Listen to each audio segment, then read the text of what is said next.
August 1945.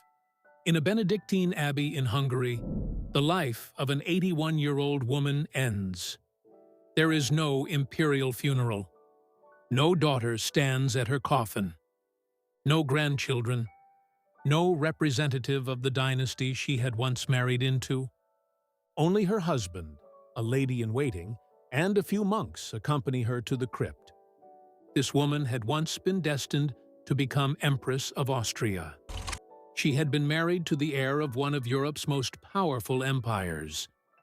She had stood at the center of the Mayerling tragedy. She knew secrets about Crown Prince Rudolf that occupied Europe decades later. Her name was Stephanie of Belgium.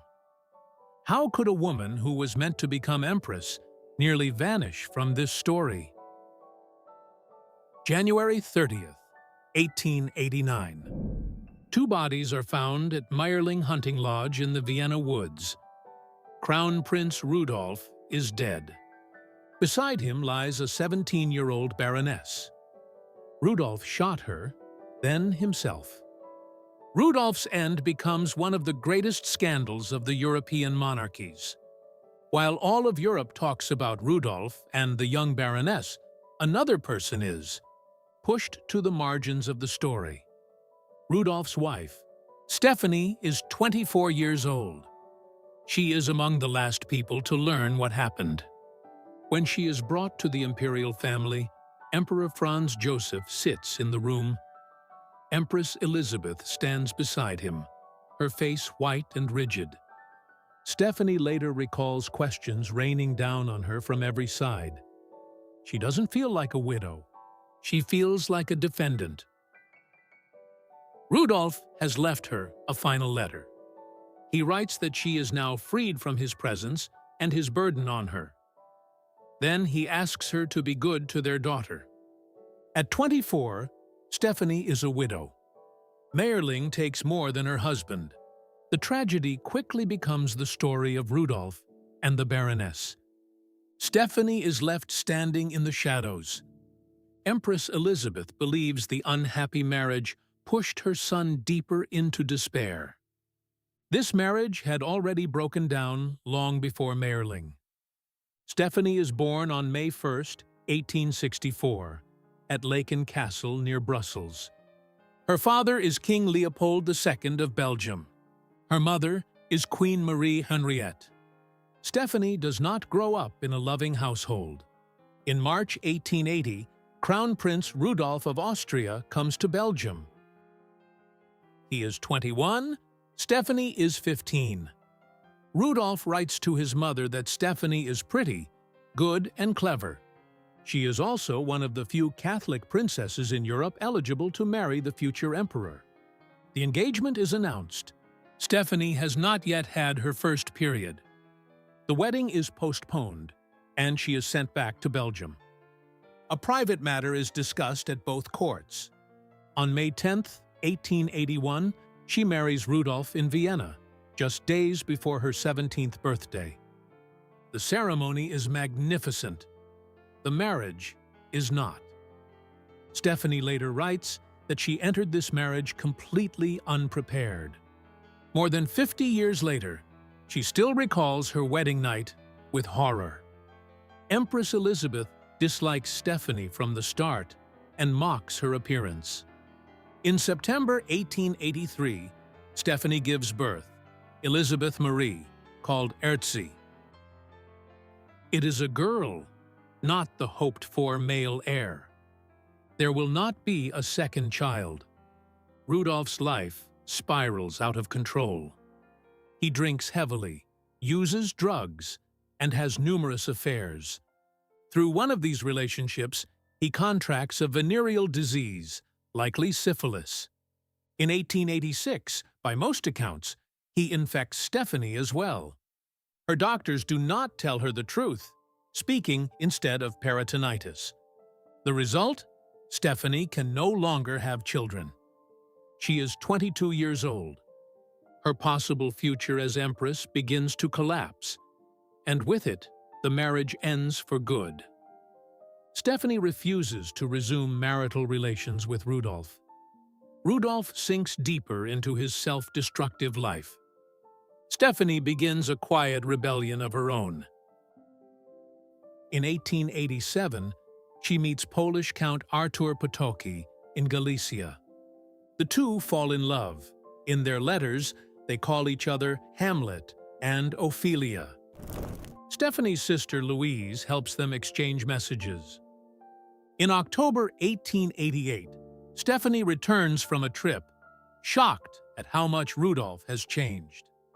Stephanie goes to Emperor Franz Joseph, warns him about his son's condition, and asks him to intervene.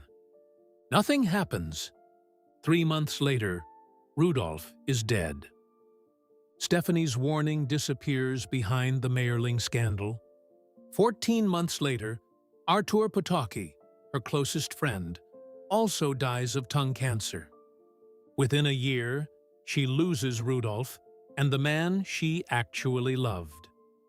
For 11 years, Stephanie remains the widowed crown princess. On March 22, 1900, she marries Count Elimer Launier, Hungarian, Protestant, far below her social rank. The Viennese press finds the wedding romantic. The court considers it a scandal. Stephanie loses her imperial titles. Her daughter Elizabeth Marie stays in Vienna, and Emperor Franz Joseph takes responsibility for her. Elizabeth Marie sees her mother's new marriage as a betrayal of her father's memory. Mother and daughter grow apart. There will be no reconciliation. 2 years later, Stephanie loses her mother. She travels to Belgium for the funeral. When King Leopold II learns his daughter is there, he has her thrown out. Stephanie is not allowed to attend her own mother's funeral. The people of Brussels cheer her in the streets. Her own family rejects her. Born a Belgian princess, once an Austrian crown princess, she now truly belongs to neither house. In 1909, after Leopold's death, Stephanie and her sister Louise fight over a share of his fortune. They lose. In 1935, at 71, she publishes her memoirs. The title, I Was to Be Empress. The book causes a stir. Copies are confiscated in Vienna. Stephanie publishes Rudolf's final letter and tells her own version of Mayerling. For the first time, she decides how her story is told. In 1944, the Second World War reaches her home.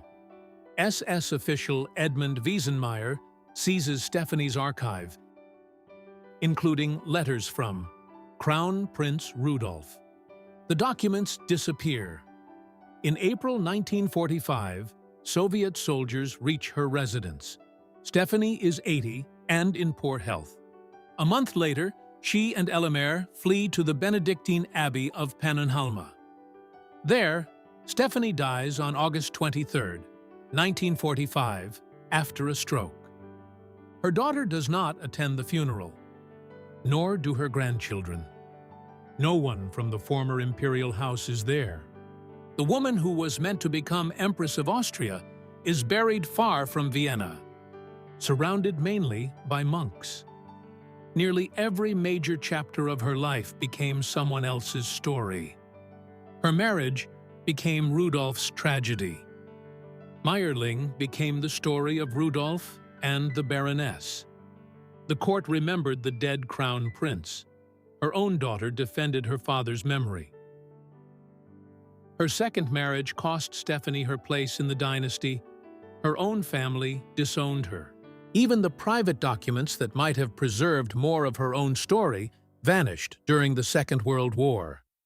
Stephanie of Belgium was never queen, and never the empress she might have become. Instead, she spent much of her life beside crowns, scandals, and names that eventually overshadowed her own.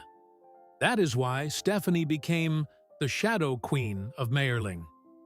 Not because she ruled an empire, but because she spent her life in the shadow of. one of that empire's most famous tragedies.